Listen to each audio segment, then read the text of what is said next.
আমরা প্রোগ্রামের মোটামুটি শেষ পর্যায়ে চলে এসেছি। আজকের এই অ্যামেজিং প্রোগ্রামের স্পন্সর করেছে সিটিজেন কেয়ার বাংলাদেশ এবং এই পুরো প্রোগ্রামের প্রিপারেশনের জন্য আমাদের পুষ্টিবিদ ফাউন্ডেশনের সাথে যিনি একেবারেই ওতপ্রোতভাবে জড়িত ছিলেন, আমাদের সাথে কমিউনিকেশন করেছেন, প্রিপারেশনে ছিলেন, আমি ওনাকে ডেকে নিব। Mr Iqbal Bahar Ahmed, managing director, citizen care Bangladesh. আসসালামু আলাইকুম। মানুষ মারা যাবে, এটা খুব স্বাভাবিক, কিন্তু চিকিৎসার অভাবে অথবা মনিটরিং এর অভাবে একটা মানুষের অপমৃত্যু হবে এটা আমরা কখনো কামনা করি না। সেই জায়গা থেকে আমরা দেখলাম যে একজন রোগী সে বিশেষজ্ঞ ডাক্তারের কাছে যায়। বিশেষজ্ঞ ডাক্তার কি করেন, ওনাকে সুন্দর করে ওনার কেস হিস্ট্রি নিয়ে ওনাকে একটা প্রেসক্রিপশন করে দেন। সেই প্রেসক্রিপশন অনুসারে একজন রোগী ওষুধপত্র কন্টিনিউ করে জীবনযাপন করে। এখন এই সময়ের মধ্যে দেখা যাচ্ছে যে ওনার শরীরে বিভিন্ন রকম কমপ্লিকেশন তৈরি হয়। এই কমপ্লিকেশনটা বোঝার কোনো ওয়ে আমাদের কাছে থাকে না। আমরা কি করি, আমরা নিজেদের বাসায় একটা পালস অক্সিমিটার রাখি, একটা বিপি মেশিন রাখি, একটা ডায়াবেটিক চেক করার মেশিন রাখি।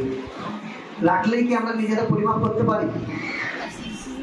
ডাক্তার কি ডাক্তারের প্রেশার মাপতে পারে? পারে।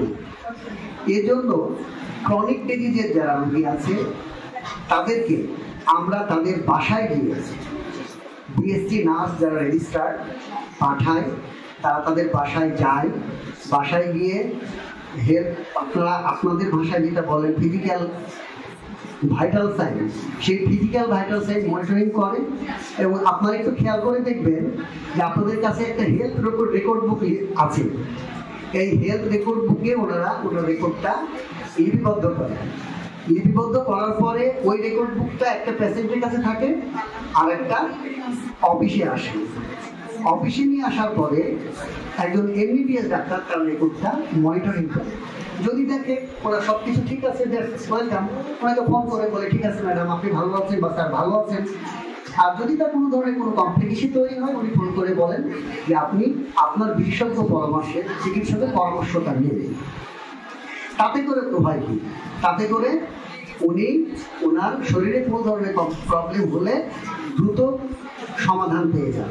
এখানে এক এতে গেল ফিজিক্যাল ভাইটাল সাইন মনিটরিং। কিন্তু শুধু ওষুধ খেলেই তো হবে না। আমরা উপলব্ধি করেছি prevention is better then cure. আমার সামনে যারা আছেন আপনারা সকলেই প্রিভেনশন করেন। আপনারা খাবার দেন, পথ্য দেন, সেই পথ্য যদি সঠিকভাবে পেশেন্ট খায় তাহলে আমার মনে হয় না তার ফিজিক্যাল ভাইটাল সাইন মনিটরিং করা লাগবে। তারই প্রয়োজনীয়তা থেকে আমি প্রাতিষ্ঠানিকভাবে রেবেকা ম্যাডামের সাথে যোগাযোগ করি।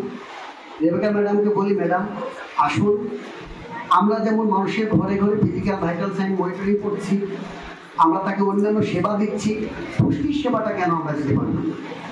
যে কারণে আপনাদের ডায়েট চার্ট ফলো করার জন্য আমরা একজন জুনিয়র পুষ্টিবিদ সেই লয়াল মেম্বারের বাসায় পাঠাই যে আপনার সেই ডায়েট চার্টটা উনি সঠিকভাবে পালন করছে কিনা। যদি কোনো জায়গায় কোনো ধরনের ঘাটতি থেকে থাকে, আপনি বিশেষজ্ঞ ডাক্তার, আপনার পুষ্টিবিদ আপনাকে উনি ফোন দিবেন যে ম্যাডাম এই পরিস্থিতি, অথবা যদি না হয় উনি বলবেন যে আপনি সিনিয়র ম্যাডামের সাথে দেখা করবেন। তাহলে কি হলো, উনি পুষ্টির সমাধানটাও পেল, আপনার পেশেন্টের কি সুবিধা হলো, আপনার সুনামটা বেড়ে গেল যে আপনি যে ডায়েট চার্টটা দিয়েছেন বা পরামর্শটা দিয়েছেন সেটা ফলো করে উনি চাঙ্গা আছে, ভালো আছে। তাহলে এদিকে ডাক্তার ওনার পেশেন্টের জন্য উনি সুনাম অর্জন করছেন, পুষ্টিবিদের পেশেন্টের কাছে সুনাম অর্জন করছেন, আর আমরা না হয় সেবাই দিয়ে গেলাম। তা আমরা কি আশা করতে পারি আপনাদের যারা পেশেন্ট আছে, আপনাদের কাছে যারা পুষ্টি পরামর্শ নেয়, তাদেরকে বলবেন আপনারা সিটিজেন কেয়ার বাংলাদেশের লয়াল মেম্বার হন? আমি কি আপনাদের কাছ থেকে একটু আওয়াজ পেতে পারি? আমরা পাবো? আমরা কি এই কি বলে সহযোগিতাটা পাবো? আলহামদুলিল্লাহ। না, কথা দেওয়ার কোনো কিছু না। আমরা অ্যাকচুয়ালি সহযোগিতা আমাদের জন্য চাচ্ছি না, আমরা চাচ্ছি আপনার সুনামটা অক্ষুণ্ণ থাকুক, আপনি আরো ভালো প্র্যাকটিস করেন, আপনার পেশেন্ট ভালো থাকে। আচ্ছা, এখন আমাদের কিভাবে লয়াল মেম্বার হবে? আমাদের লয়াল মেম্বার হতে গেলে খুব সাধারণ কিছু শর্ত। তার এনআইডি কার্ড লাগবে, তার প্রেসক্রিপশনের ছবি লাগবে বা ডায়েট চার্টের ছবি লাগবে, আর 1 কপি ছবি লাগবে, আর কিচ্ছু না। আর ইয়ারলি সাবস্ক্রিপশন ফি আমরা নিই একজনের জন্য 2500 টাকা, আর টোটাল ফ্যামিলিতে টোটাল 5 জনের জন্য নিয়ে আমরা 4500 টাকা। এই হচ্ছে আমাদের লয়াল মেম্বার হওয়ার ক্রাইটেরিয়া। আরেকটা বিষয় আছে, তাহলে এই যে নিউট্রিশনিস্ট যাবে, তারপরে হচ্ছে যে নার্স যাবে, একজন এমবিবিএস ডাক্তারদের তার খরচ কত? একেবারেই কম, 1 কাপ কফি। একজন বিএসসি নার্স আপনার বাসায় যাবে, আপনার পেশেন্টের বাসায় যাবে, নেবে 150 টাকা। আপনারা নিজেই জানেন alcohol pad, diabetic test kit, needle, এগুলো দিয়ে একটা খরচ চলে আসে। আর একজন নিউট্রিশনিস্ট আমরা দিই, তার জন্য নিয়ে আমরা 200 টাকা। আর একজন এমবিবিএস ডাক্তার যায়, তার জন্য নিয়ে আমরা 200 টাকা। তাহলে মাসে খরচ হচ্ছে, একজন নার্স যাবে 2 বার, নিউট্রিশনিস্ট যাবে 1 বার, আর 3 মাসে এমবিবিএস ডাক্তার যাবে 1 বার। তাহলে আমার মাসে খরচ 566 টাকা। তো 1 কাপ কফিতে যদি আমি আমার ফিজিক্যাল ভাইটাল সাইন মনিটরিং করতে পারি, তাহলে কেন করবো না? তাতে করে কি কি লাভ হচ্ছে? প্রথমত লাভ হচ্ছে পেশেন্ট ভালো থাকছে, দ্বিতীয়ত হচ্ছে নিউট্রিশনিস্টের সুনাম আসছে, ডাক্তারের সুনাম আসছে, সর্বোপরি আমরা এটাকে ন্যাশনালি একটা ভালো জায়গায় নিতে পারবো। ছোট্ট একটা রেফারেন্স দিয়ে আপনাদের সকলের জানা, আপনারা জানেন যে WHO বলছে বাংলাদেশের মোট মৃত্যু 67% ক্রনিক ডিজিজের পেশেন্ট মারা যায়। আমাদের সারা বাংলাদেশে 11,000 প্রায় লয়াল মেম্বার আছে।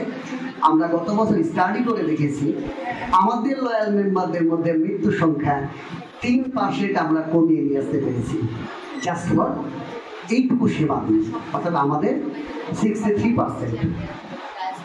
তাহলে আমরা যদি দেশব্যাপী এটা করতে পারি, আমাদের 1 লক্ষ লয়াল মেম্বারের আমরা চিন্তা করছি যে সেবা দিতে পারবো।